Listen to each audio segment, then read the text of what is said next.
All right, today we're tackling a really big idea. One so ambitious it basically claimed to have found the hidden rule book for, well, everything we do, everything we think, and everything we feel. It's called structuralism, and trust me, it might just flip the way you see the world on its head.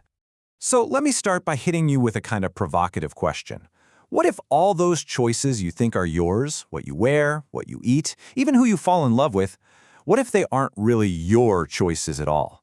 What if they're all being guided by some deep, invisible grammar that you don't even know is there? And that, right there, is the big, juicy idea at the heart of structuralism. So what on earth does that actually mean? Well, structuralism says you can't really understand one thing, like a myth or a family tradition, all by itself. Nope, you have to see how it fits into the whole system. It's all about finding the blueprint for the entire building, not just staring at one single brick and trying to figure it out. Yeah, the philosopher Simon Blackburn really nails it here. What he's saying is, meaning isn't in the thing itself, it's in the web of relationships around it. For a structuralist, those connections, those interrelations, that's everything. So where did this massive idea even come from? You'd think an idea this big would start with, I don't know, philosophy or sociology, right? Nope. It all started with something we use every single day without even thinking about it: language. And it really all began with one guy, a Swiss linguist named Ferdinand de Saussure. So Saussure comes along and makes this absolutely crucial distinction. He basically splits language in two. On one side, you've got langue. That's the entire system, the grammar, the rules, the whole blueprint of a language. And on the other side, you've got parole, which is just any single thing you happen to say or write. Think of it like this. Langue is the entire game of chess, all the rules, how all the pieces move. Parole is just one single move in one game. And see, for structuralists, that single move is kind of boring. They want the whole rule book. They want the langue. And Saussure didn't stop there. Oh no, he went even deeper and broke down what a word or a sign even is. He said every sign has two parts. You've got the signifier, which is the physical part, the sound of the word tree, or the letters T-R-E-E. Then you have the signified, which is the concept that pops into your head, that mental picture of a tree. But here's the kicker. The connection between those two things? It's completely, totally arbitrary. There's nothing tree-like about the sound tree. We've just all agreed to call it that. And this leads to a conclusion that is, honestly, a little mind-bending. Saussure said that a word doesn't get its meaning from what it is. It gets its meaning from what it isn't. We only really understand the word cat because we know it's not bat, and it's not mat, and it's not car. So a word doesn't have its own positive meaning. Its meaning comes from this huge web of differences. Okay, so after World War II, this whole idea just explodes. A French anthropologist named Claude Lévi-Strauss reads Saussure's work, and he has this incredible aha moment. He thinks, wait a second, what if this isn't just about words? What if this is the blueprint for all of human culture?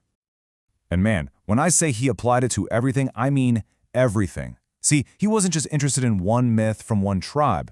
No, that's too small. He wanted to find the deep, universal structure behind all myths, everywhere. He dug into kinship systems, how people cook their food, religious rituals, even games, always searching for those deep, unconscious patterns that he believed were just hardwired into the human mind. And what he found, his big insight, was that our brains seem to be hardwired to think in pairs of opposites. He called them binary opposites. Think about it: culture versus nature, cooked versus raw, male versus female, good versus evil. He argued that these basic pairs form a kind of deep grammar that shapes how every single society organizes and understands its world. So after Lévi-Strauss, structuralism didn't just get popular, it went viral.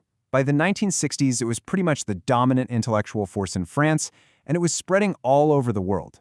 Seriously, for a hot minute there, it really felt like this could be it, the grand, unified theory of everything human.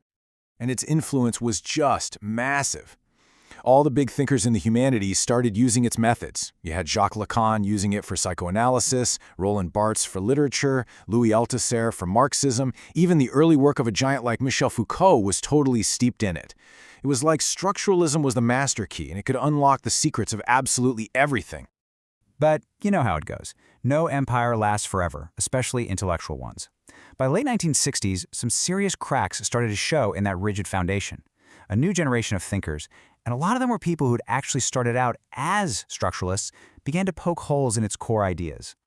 And a huge reason for this shift was what was happening out in the real world.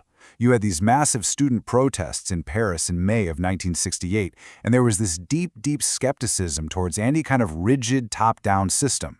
And that kind of skepticism, it doesn't just stay in the streets, it bleeds into the universities. People started looking at these big intellectual systems like structuralism and saying, hey, wait a minute. So what was the beef with structuralism?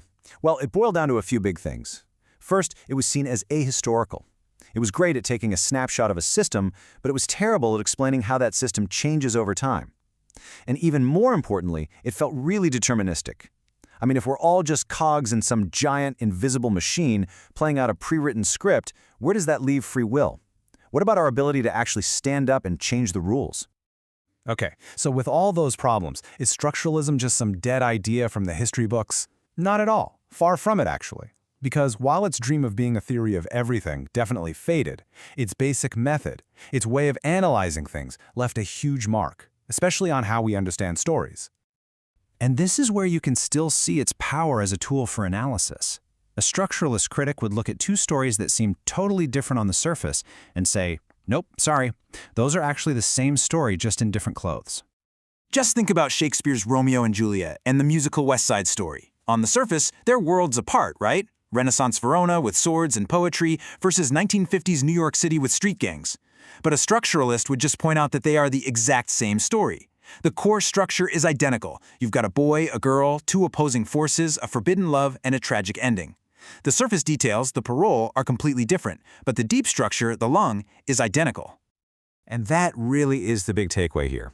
Did structuralism fail as a grand theory of everything? Yeah, you could say that. It was too rigid, too deterministic, it just didn't have all the answers. But what it did do, and this is so important, is it gave us a powerful new lens to look through.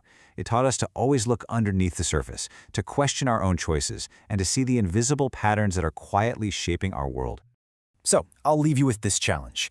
Think about your own life, the unspoken rules at your job, the way your family works, the plots of your favorite movies. What are the hidden structures shaping your world? Start looking for them. You might be really surprised by what you find. Thanks for digging into this with me.